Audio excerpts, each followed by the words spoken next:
Deville, sit! This is a 472, 7.7 litre Cadillac Deville engine. Or most of it anyway. There's one head there and the other head here is missing. But we're nearly there. G'day everyone and welcome to another day in the shed, and I figured I'd give you a quick update on the Cadillac engine that we've been building for the last few months.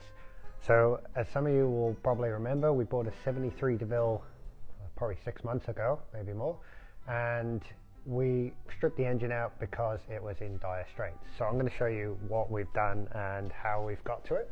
But here's the engine under here. Alright, so here we have a somewhat rebuilt 472 Cadillac engine, 7.7 litres of V8 goodness, making a grand total of probably 300 horsepower.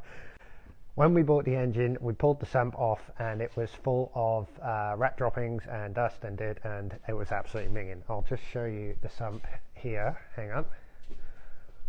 It is nice and clean now, and the owner who sold me the car said, just needs the heads put on and you can put it back together. Luckily we didn't listen to him, we completely ignored what he told us because he was wrong. This block of metal here, this is the original block. This is 52 years old. As you can see by the bores and the surface for the head and everything, we've had it all reconditioned. The cam's in, we've put new cam bearings. We've put the timing chain back together. Timing's very, very easy on this.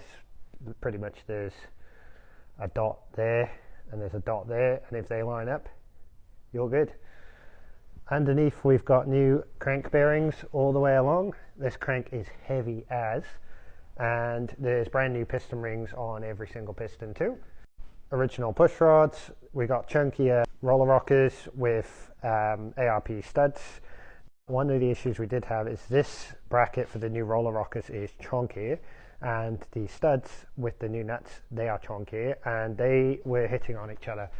So we had to work out a solution, and this is our solution. Basically we are dremeling out the bracket underneath so that it'll fit, because when you get two chunky parts in a small space, they tend to rub on each other a little bit. So that was one little problem we had to get over.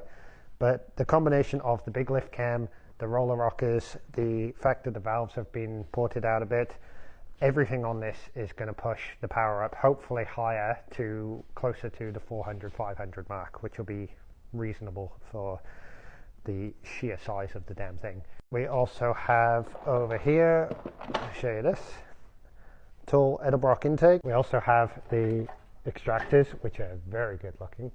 Brand new water pump on the way. We pretty much have to put the one head on, the sump and the water pump, and the engine assembly is mostly finished for the best part. But yeah, no, it's coming along nicely now, and we've had master mechanic Lucas here helping me because I am not particular enough to build an engine. I'm not a fucking wizard either. You know, I don't even know what the fuck I'm doing. When it comes to bearings and all that kind of stuff, you have to be so particular and so precise that we had to call in someone in. So that's kind of why it's taking so long, because we're working around two people's busy schedules. But once this head's on, we can get it back to the shop, we can chuck it in the car. The boys at the shop have been working on the brakes and the gearbox and all the other stuff.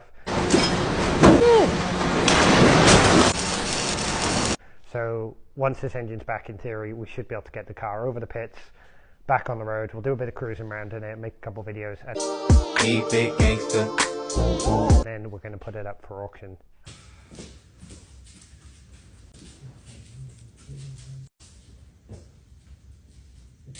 Good. Off.